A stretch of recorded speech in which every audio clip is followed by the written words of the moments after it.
Eu ouço muito, né, e já falei muito também.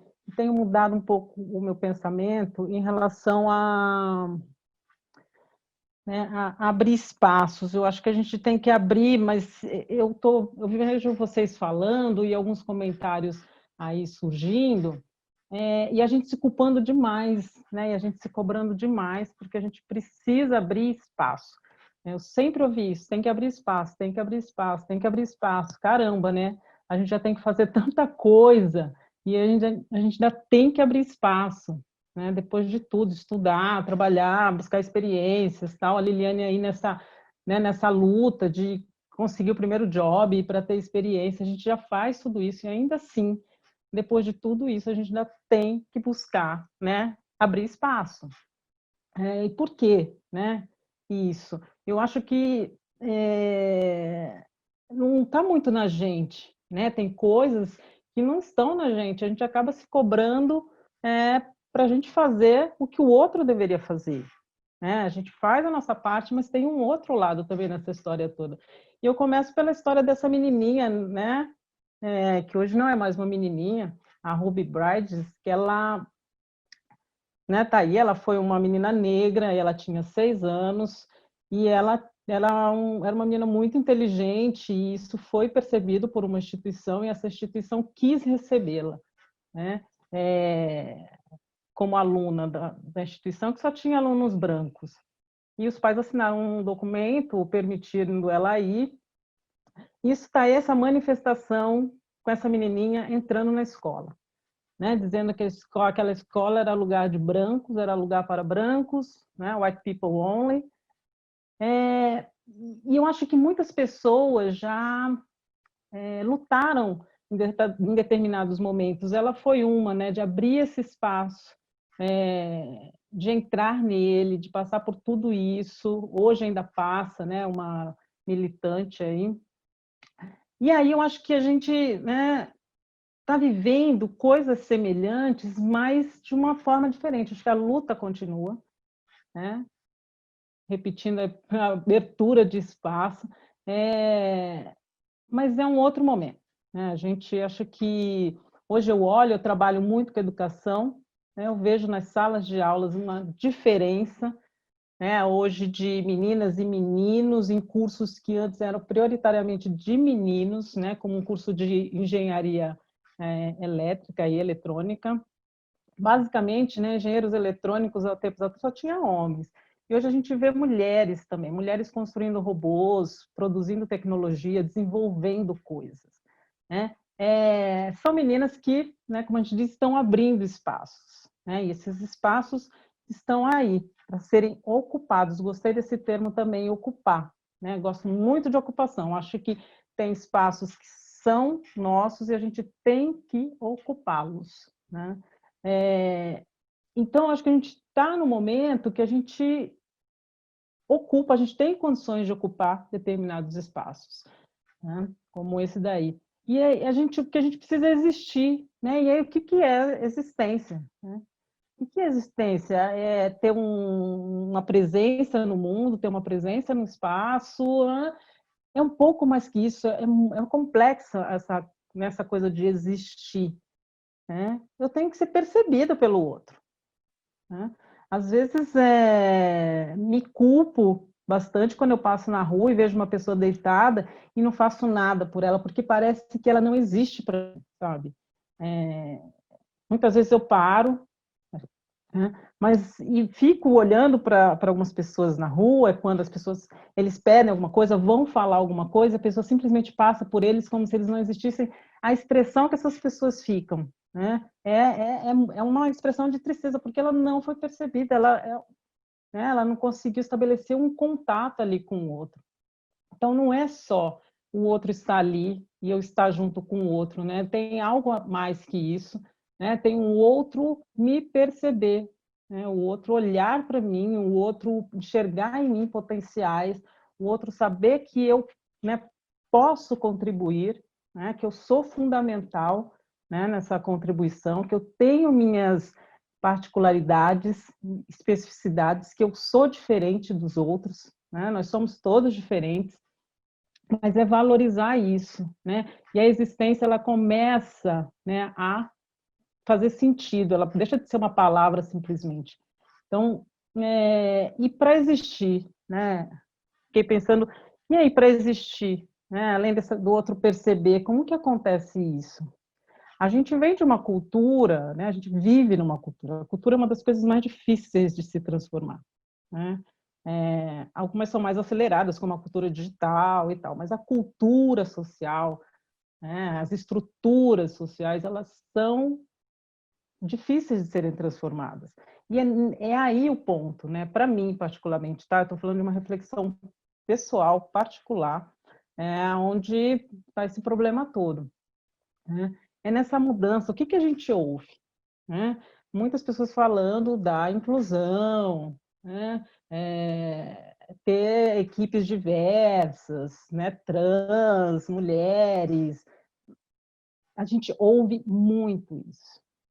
Mas o quanto que a gente vê disso, né, na prática? Talvez muitas das, né, das que estão aqui, eu gostaria muito de fazer essa fala com homens, muitas das que estão aqui já vivem um ambiente de design. Acho que o ambiente que a gente vive é um ambiente com uma certa abertura para isso, né? Ele não está ainda um ambiente ideal, maravilhoso, mas ele é um ambiente onde a gente já vê essas transformações, né? Muito mais do que em outros setores. Então, a gente vê já esses movimentos, mas a gente não se relaciona nesse grupo fechado, né? A gente está em relação com o mundo fora. Então, essa estrutura, que é esse modelo mental, né, que para alguns bem consciente, né, esse é consciente, para outros inconsciente. Eu acho que os inconscientes está muito no discurso que eu aceito, eu acho importante ter mulheres, eu acho importante ter negros, trans, mas que na hora não fazem. Por quê? Porque a gente tem uma tendência a se relacionar mais com semelhantes, né? Meus amigos, eles têm muitas semelhanças comigo. As pessoas com as quais eu posso escolher trabalhar têm muitas semelhanças comigo, porque é mais tranquilo, né? A relação se torna mais tranquila, mais gostosa. Então, isso acontece também no mundo das transações, né? Comerciais, empresariais. Esse universo, ele é predominantemente masculino, né? Quem toma as decisões, quem lidera, quem manda, em geral, é um homem, né? Um homem hétero branco. Em geral, é esse perfil. E aí ele vai buscar diálogo com quem, né? Ele vai buscar conversar com quem? Né? Com os pares, né? Com pessoas semelhantes. Eu já entrei em reuniões que eu tive que me desdobrar, né, para mostrar que eu tenho competência, que eu posso fazer o negócio.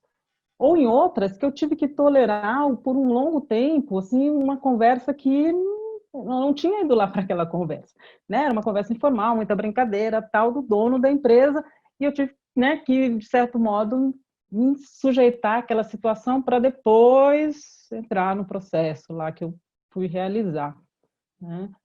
Então, eu compartilho, né, de diversas dores, vivo isso no dia a dia. Então, essa mudança de pensamento, para mim, o X da questão está aí, né? Como eu comecei falando, não está na gente. A gente já está fazendo muito, né? A gente está fazendo a nossa parte, a gente está se capacitando, né? A Liliane falando que ela estuda, ela lê, ela, né, decidiu mudar de carreira, fazer a transição, e ela se preparou para isso, tem se preparado, né, diariamente. Já está fazendo, né, a parte que tem que fazer. Agora, tem a outra parte, que é essa cultura do outro, né, de não permitir, né, de falar, mas não fazer, que é muito presente. É muito presente. Então, a gente tem aqui o universo do que a gente costuma trabalhar, né, do design, e aí que a gente fala, mas no meu ambiente de trabalho é super legal, a equipe é diversa, bacana, né? Isso está acontecendo aqui, isso aqui é um pequeno, um micro, né, organismo, dentro de um ambiente muito maior. E a gente se relaciona com esse ambiente muito maior, né? Já aconteceu também na minha empresa de determinadas situações, de de fechamento de negócio, e um homem, porque a gente sabia que se fosse uma mulher, a coisa provavelmente não andaria, né? Já teve reuniões que, assim, quando chega na parte de planilhas, números, dados, eu vou mostrar, mas, né, vocês não vão gostar disso, sabe? Então, tá com ruídozinho aqui. É importante a gente fazer essa transformação, valorizar essa transformação que a gente tem nos nossos ambientes de trabalho. Eu, particularmente, na NAU, a gente, né, só tem mulheres, né, homens, assim, são pouquíssimos. A coisa foi acontecendo desse jeito, né? A gente não tem essa política, só mulheres, eu acho importante ter, mas a gente não tem, mas a coisa foi acontecendo desse jeito, e por que não, né? Então, a gente valorizar esse ambiente, né, de diversidade que a gente vivencia, que algumas pessoas vivenciam dentro do campo, né, de UX, bastante design, mas a gente precisa, né, saber que a gente se relaciona, né? A sobrevivência do meu negócio, por exemplo, né, da minha empresa, ela está em desenvolver consultorias para fora, para as pessoas, desenvolver produtos, serviços para fora, e é fundamental que essa relação tenha uma abertura, né? Que eu tenha acesso ao outro, que o outro me veja como competente, como capaz de realizar, né, de fazer a entrega com qualidade, com eficiência, né? Mas isso só vai acontecer se o outro abrir essa porta, né? Se o outro tiver realmente uma mudança de comportamento. Então, as meninas já trouxeram, a Adele trouxe já alguns dados, né, só para a gente ter uma ideia do mundo, né, lá fora, de como acontece isso, né? Metade das mães que trabalham são demitidas até 2 anos depois que acaba a licença. Então, se isso acontece, né, nas empresas, esse é o dado, né? Essas empresas, como elas tratam a mulher, né? Como elas pensam as mulheres que são mães. Então, é com essas empresas que a gente se relaciona, né? É com elas que a gente vai fazer reunião, é com elas que a gente vai propor serviços, produtos e tudo mais. Eu tenho uma amiga que ela foi retirada de um projeto, porque ela é gestora de projeto excelente, excelente. Ela entrou numa empresa, ficou um tempo lá, houve uma resistência absurda em relação à presença dela como líder, né, de projeto, e ela conduz muito bem. Então, houve uma resistência e retiraram. Foi um homem, né? Porque é uma empresa com uma mentalidade tão fechada, né, que foi inadmissível para eles serem conduzidos por uma mulher jovem, talentosa, né? Então, a quebra aí, nessa transformação, a gente precisa olhar muito para fora, né, com quem a gente se relaciona e qual é o modelo de pensamento dessas pessoas, né? Se a gente não passar por essas transformações, eu já cheguei até no obrigado, não sei se já deu meu tempo ou eu tenho, Luiz? Você tem mais uns 2 minutinhos. 2? É.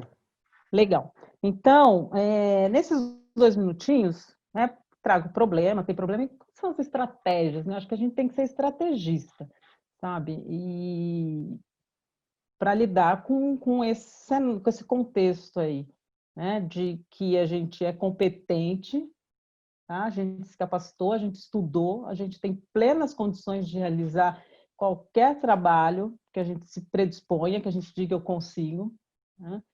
Mas a gente tem que saber que tem um outro lado, né? Senão a gente vai ficar batendo cabeça.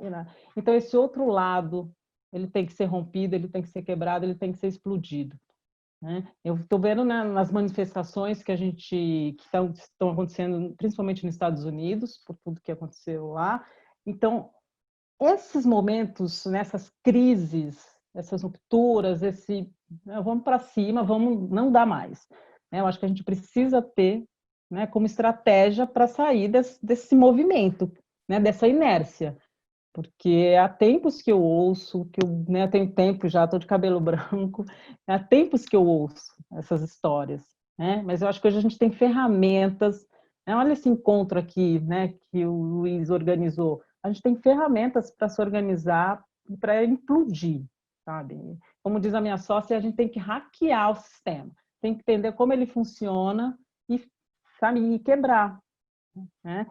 E aí algumas estratégias, né, que as meninas já falaram, algumas delas, acho que a gente tem que se unir, né? Quem coordena a equipe, quem é chefe, quem é líder, busca talentos femininos, está cheio, né? Contrata mulheres para trabalhar. Parceiros, eu tenho parceiros, assim, tenho amigos, né, homens que super, né, me chamam para trabalhar e aí, sabe, dão abertura, né? Então, do mesmo modo como eu faço com eles, né, em alguns projetos, mas são pessoas que de fato saíram do discurso e foram para a prática, né? Eu vejo talento em você, eu acredito em você, eu vou te chamar para trabalhar nesse projeto aqui. Então, é identificar essas pessoas, né, que saíram do discurso e foram para uma ação prática, e se unir a elas. Ah, não conheço ninguém, né? Ah, faz uma varredura aí no LinkedIn, olha nas redes sociais, vê quem está fazendo o movimento, pede para ser amiga, conta a história, fala qual que é. Tá cheio de gente bacana por aí, sabe, para fazer isso. Né? E a coisa da união mesmo. Acho que a gente tem que. As meninas do Programaria, acho fantástico, né? Esse movimento aí. O UX para Minas Pretas. Então, tem movimentos legais. E eu acho que a gente tem que hackear e fazer uso deles para sair dessa inércia aí e implodir a coisa, mas a gente tem que reconhecer o outro. Quem é esse outro e com quem eu estou lidando? Porque senão, né, a gente pode ficar batendo, batendo e não chegar lá. Bom, é essa. Acho que para existir, pessoal, a gente não precisa mudar nada. Tá? A gente não precisa mudar. A gente já está fazendo a nossa parte. É o outro que precisa agir sobre o discurso deles. Tá certo? Então, beijo para vocês. Valeu, obrigada novamente aí pela audiência, por me ouvir.